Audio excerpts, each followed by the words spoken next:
In 1995, a woman was so poor she couldn't afford to photocopy her own manuscript.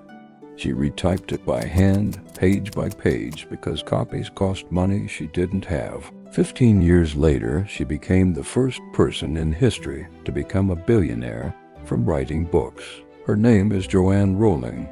Before Harry Potter, she was a secretary who kept getting fired because she spent office hours writing stories instead of typing memos. In 1990, on a delayed train from Manchester to London, an idea hit her: a boy wizard named Harry Potter.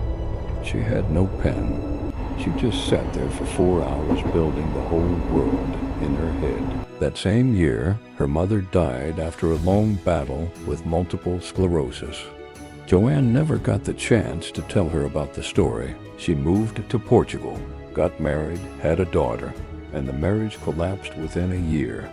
She left with one suitcase and a baby and flew to Edinburgh to be near her sister.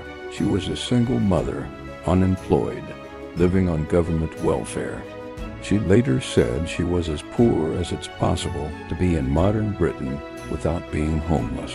She fell into severe depression.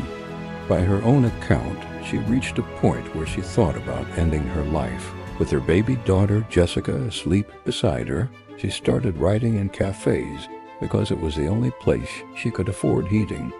The staff let her nurse 1 cup of coffee for hours, just so her daughter could sleep in the prom. When the manuscript was finally finished, 12 publishers turned it down. One sent it back without even reading it. The verdict was always the same: too long, too strange, kids won't read it. The 13th publisher, Bloomsbury, almost said no too, until the chairman gave the first chapter to his 8-year-old daughter, Alice. She finished it in one sitting and demanded the rest immediately. That's the only reason Harry Potter exists.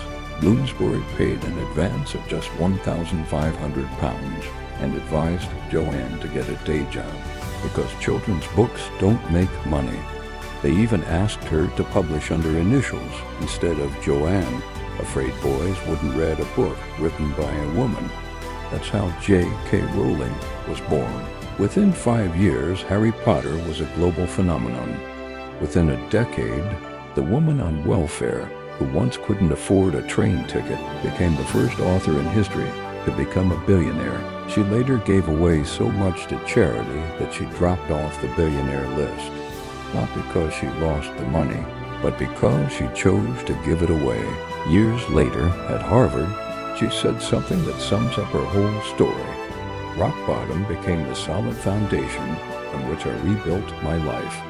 Sometimes the story that saves you is the one everyone else rejects first. If her story moved you, hit like and subscribe. More stories of resilience and quiet triumph are coming. See you in the next one.